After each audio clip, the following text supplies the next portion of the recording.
नमस्कार। चित्तौड़ दर्शन में आज समाचार में पुनः आप सभी का स्वागत है। नजर डालते हैं आज के समाचार की ओर। ग्रामीण विकास अधिकारी के 850 पदों के लिए चित्तौड़गढ़ जिले में 27 परीक्षा केंद्रों पर परीक्षा का आयोजन किया गया। इन 27 केंद्रों में 25 परीक्षा केंद्र चित्तौड़गढ़ जिला मुख्यालय पर थे। इस परीक्षा के दौरान परीक्षार्थियों को कई तरह की प्रक्रिया से गुजरना पड़ा। सुरक्षा के कड़े इंतजाम किए गए, वहीं महिला अभ्यर्थियों को चुन्नी पहनकर भी अंदर जाने की अनुमति नहीं दी गई।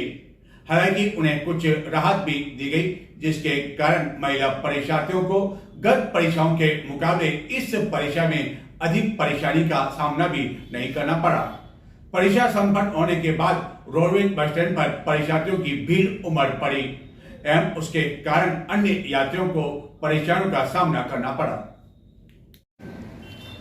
राजस्थान कर्मचारी चयन बोर्ड द्वारा आयोजित ग्राम विकास परीक्षा अधिकारी के लिए चित्तौड़गढ़ जिले में 87.38% परीक्षार्थियों की उपस्थिति रही। कुल परीक्षार्थियों में से 1012 परीक्षार्थी अनुपस्थित रहे। इस दौरान परीक्षार्थियों को कई तरह की प्रक्रिया से गुजरना पड़ा। 3 स्तर की जांच पड़ताल के साथ ही महिलाओं को दुपट्टा पहनकर जाने की अनुमति नहीं दी गई, लेकिन हाथ पर बांधा धागा बांधे रहने से छूट अवश्य उन्हें दी गई। चित्तौड़गढ़ में रविवार को एक पारी में 27 परीक्षा केंद्रों पर इस परीक्षा का आयोजन हुआ। परीक्षा संपन्न होने के बाद रोडवेज बस स्टैंड पर विभिन्न स्थानों पर जाने के लिए अभ्यर्थियों की काफ़ी अधिक भीड़ देखी गई। इस परीक्षा में सवेरे से ही विभिन्न परीक्षा केंद्रों पर परीक्षार्थी पहुंचने लगे थे।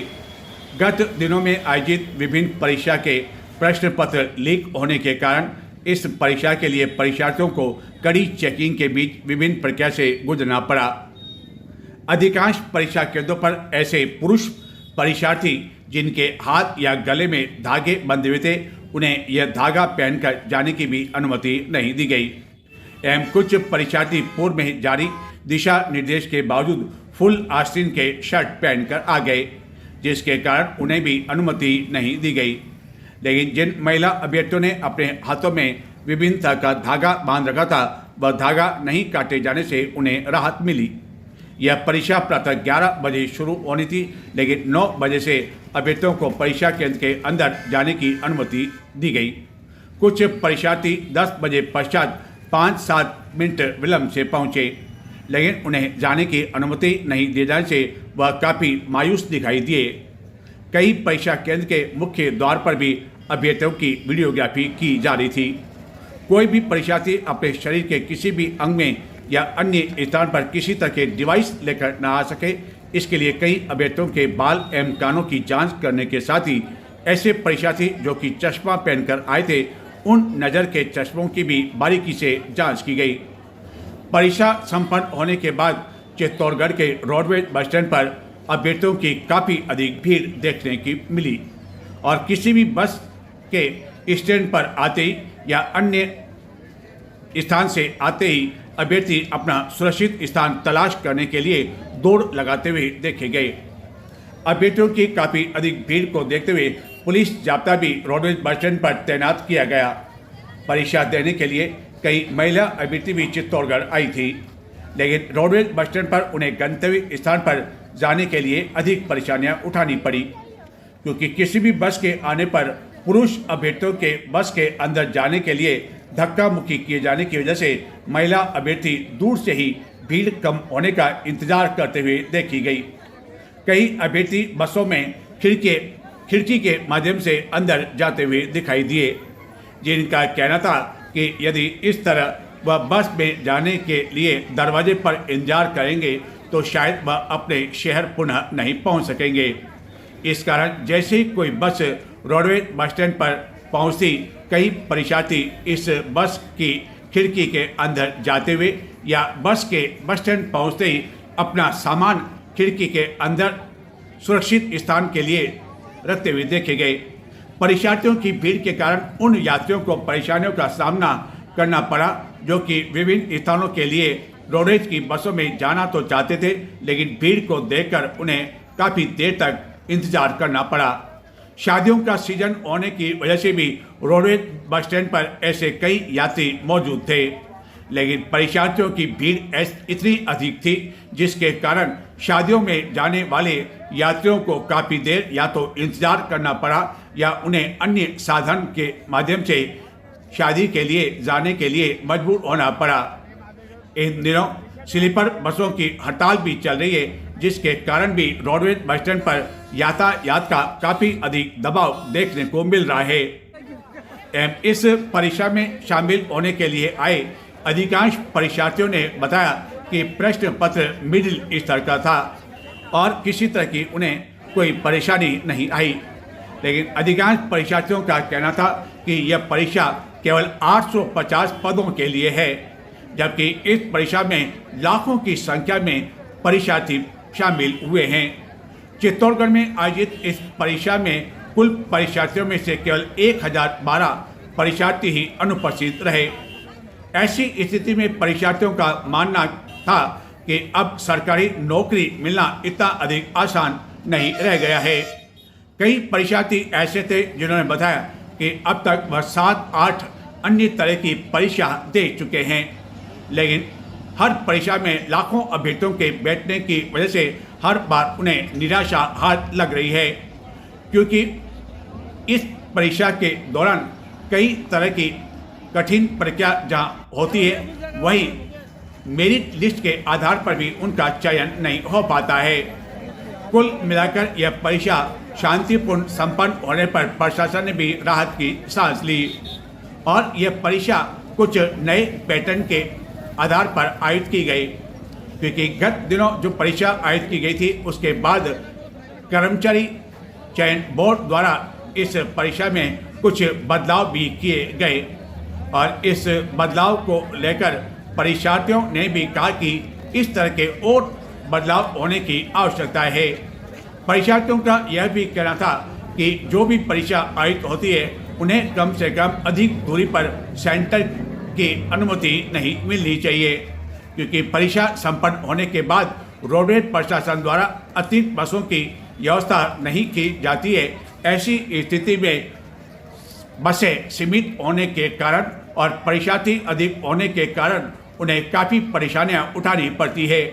खासतौर पर महिला परीक्षार्थियों ने अपना यह दर्द बयान किया, जिन्होंने बताया कि उन्हें कम से कम निकटवर्ती परीक्षा केंद्रों पर ही स्थान मिलना चाहिए।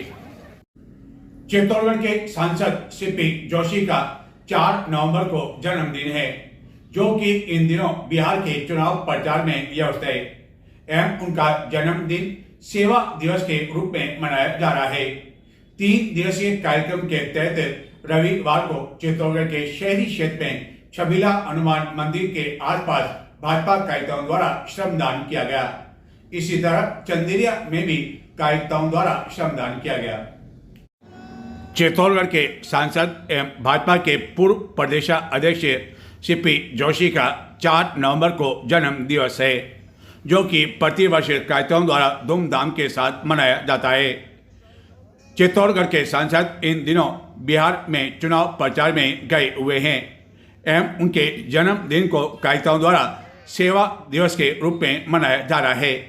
3 दिवसीय सेवा दिवस कार्यक्रम के तहत विभिन्न कार्यक्रम आयोजित किए जाएंगे, लेकिन मुख्य रूप से फोकस श्रमदान एवं स्वच्छता अभियान पर रहेगा, जिसके तहत रविवार को चित्तौड़गढ़ के शहरी क्षेत्र में छबीला हनुमान मंदिर परिसर में कार्यकर्ताओं द्वारा श्रमदान किया गया एवं जगह जगह मौजूद कचरे को हटाया गया। इस दौरान बड़ी संख्या में कार्यकर्ता मौजूद थे। भाजपा कार्यकर्ताओं के अनुसार इसी तरह का कार्यक्रम सोमवार एवं मंगलवार को भी चित्तौड़गढ़, चंदेरिया एवं जिले भर में आयोजित किया जाएगा। इस श्रमदान के दौरान नगर परिषद के पूर्व सभापति सुशील शर्मा के साथ ही नगर मंडल अध्यक्ष सागर सोनी एवं अन्य कई पदाधिकारी कार्यकर्ता मौजूद थे। हमारे पूर्व प्रदेश अध्यक्ष आदरणीय भाई साहब सीपी जोशी के जन्मदिन के अवसर पर हम पूरे जिले में लगातार 3 दिनों तक सेवा कार्य कर रहे हैं। तो इसी के निमित्त आज पहले दिन हमने यहाँ छबीला हनुमान जी के मंदिर प्रांगण में हमने साफ सफाई का काम हाथ में लिया, जिसमें हमारे सभी कार्यकर्ता, हमारे पूर्व चेयरमैन सुशील जी, हमारे महामंत्री रघु जी, हर्षवर्धन जी, हमारे ओम जी, हमारे सारे कार्यकर्ता जो यहाँ मौजूद है, इन्होंने तन मन से दिल से इन्हें मंदिर प्रांगण को साफ करने का काम किया। और हम सब सीपी जी के जन्मदिन के अवसर पर उनको बधाई शुभकामनाएं देते हैं कि वो दीर्घायु हो और उज्जवल भविष्य की कामना करते हैं। हमारे चित्तौड़गढ़ के लोकप्रिय सांसद श्री सीपी जोशी जी के जन्मदिवस के उपलक्ष्य में भारतीय जनता पार्टी नगर मंडल द्वारा सेवा कार्य के तहत आज अनोखा हनुमान बालाजी मंदिर में छबीला हनुमान मंदिर में के आसपास जो जितने भी साफ सफाई करके एक सेवा कार्य के रूप में संदेश दिया और उनके उज्जवल भविष्य की शुभकामना करते हुए छबीला हनुमान जी मंदिर दरबार में हमारे गौरव बेग आदमी झाड़ू है।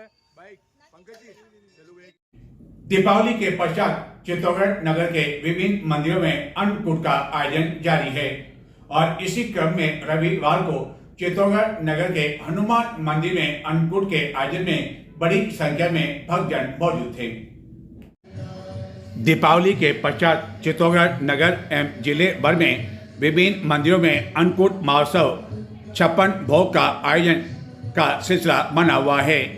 इसी क्रम में रविवार सायं चित्तौड़गढ़ नगर के प्रताप नगर क्षेत्र में लक्ष्मी नारायण मंदिर परिसर में स्थित हनुमान मंदिर में अन्नकूट महोत्सव का आयोजन किया गया।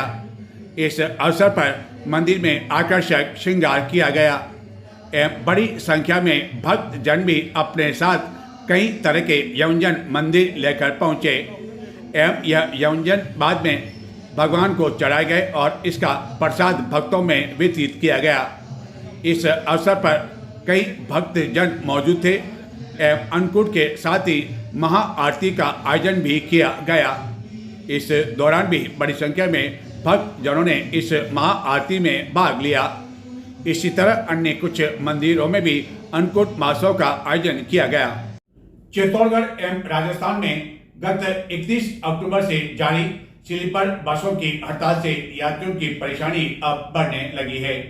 इस हड़ताल के बीच सोमवार को जयपुर में एसोसिएशन एवं सरकार के बीच वार्ता होने वाली है। यदि यह वार्ता सफल नहीं होती है तो प्राइवेट बस एसोसिएशन द्वारा भी इस हड़ताल का समर्थन किया जा सकता है और यदि ऐसा होता है तो अन्य प्राइवेट बसें का पहिए भी थम जाएंगे, जिसके कारण परेशानियां और अधिक बढ़ सकती है। ऑल इंडिया टूरिस्ट परमिट बस ऑनर एसोसिएशन की ओर से गत 31 अक्टूबर से राज्य भर में स्लीपर बसों का संचालन बंद करने का ऐलान करने के बाद इन बसों का संचालन ठप होने से यात्रियों को प्रतिदिन अब परेशानियों का सामना करना पड़ रहा है। जैसलमेर के समीप गत दिनों हुई एक घटना को लेकर सरकार के निर्देश के बाद परिवहन विभाग द्वारा नियमों के विपरीत तैयार की गई कई बसों को सीज करने एवं जुर्माना वसूल करने के खिलाफ गत 31 अक्टूबर से राज्य में स्लीपर बसों का संचालन ठप पड़ा हुआ है। चित्तौड़गढ़ में 15 से अधिक ट्रेवल्स बसों के कार्यालय हैं, जिनमें अधिकांश कलेक्ट्रेट चौराहे के आसपास हैं, जबकि कुछ कार्यालय रेलवे स्टेशन क्षेत्र में हैं।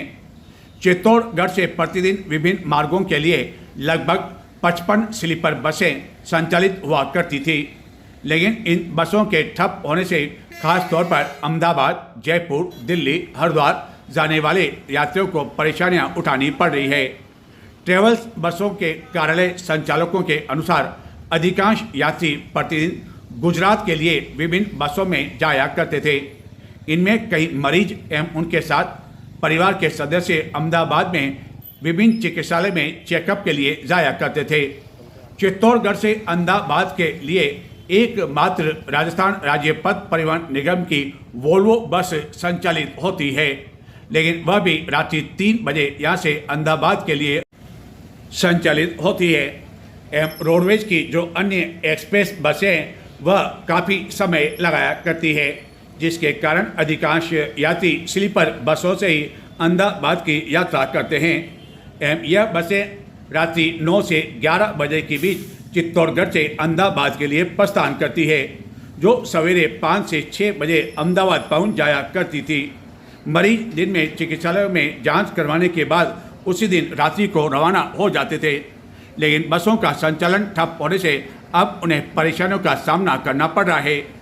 शादियों के सीजन में यह हड़ताल होने की वजह से कई ऐसे लोग जो विभिन्न स्थानों पर होने वाली शादियां में जाना चाहते थे लेकिन अब नहीं जा पा रहे हैं।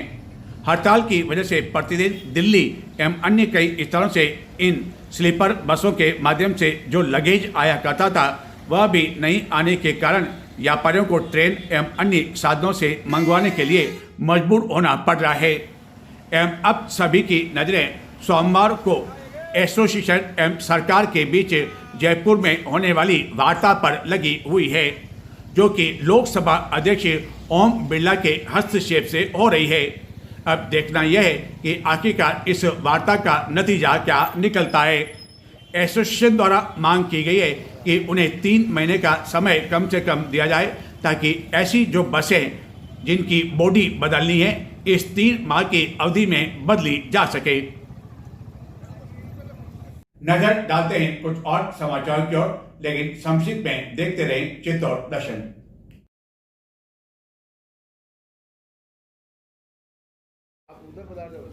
हुतात्मा दिवस के अवसर पर देश भर में आयोजित किए जा रहे विशाल रक्तदान शिविरों की श्रृंखला में चित्तौड़गढ़ में भी रक्तदान शिविर का आयोजन किया गया। विश्व हिंदू परिषद द्वारा देश, समाज और धर्म के लिए बलिदान हुई आत्माओं की स्मृति में इस तरह का रक्तदान शिविर का आयोजन किया जा रहा है। चित्तौड़गढ़ में विश्व हिंदू परिषद, बजरंग दल, मातृशक्ति और दुर्गा वाहिनी के संयुक्त तत्वाधान में इस शिविर का आयोजन किया गया, जिसमें बड़ी संख्या में कार्यकर्ता मौजूद थे जिन्होंने बढ़ चढ़कर इस रक्तदान शिविर में भाग लिया। गत दिनों हुई बेमौसम बारिश के कारण चित्तौड़गढ़ बड़ी संख्या में आ रहे पर्यटकों के आने के सिलसिले पर भी कुछ विराम लग गया था, लेकिन अब बारिश नहीं होने से पुनः पर्यटकों की आवाजाही शुरू हो गई। रविवार को अवकाश का दिन होने की वजह से जहां विभिन्न राज्यों से बड़ी संख्या में पर्यटक दुर्ग भ्रमण के लिए पहुंचे, वहीं चित्तौड़गढ़ जिले से भी कई पर्यटक दुर्ग भ्रमण करने के साथ ही मौसम सुहावना होने की वजह से इस सुहाने मौसम का आनंद लेने के लिए दुर्ग पहुंचे। हालांकि 3 नवंबर को उदयपुर संभाग में बारिश की फिर से चेतावनी दी गई है और यदि यह चेतावनी सही साबित होती है और बारिश होती है तो फिर से पर्यटकों के आवागमन पर इसका असर पड़ सकता है।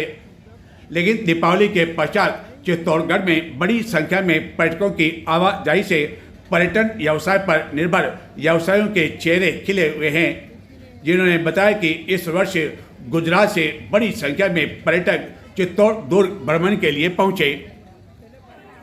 गत दिनों बेमौसम हुई बारिश के कारण कई खेतों में पानी भर जाने की वजह से सब्जियों के भाव पर भी इसका असर पड़ा एवं कुछ सब्जियां काफ़ी महंगी हो गई है एवं इसका असर खासतौर पर धनिया एवं पालक पर भी पड़ा।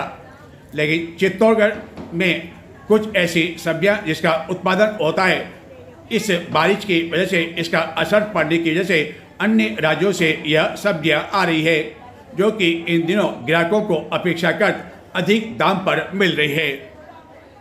ये थे आज के समाचार। नमस्कार।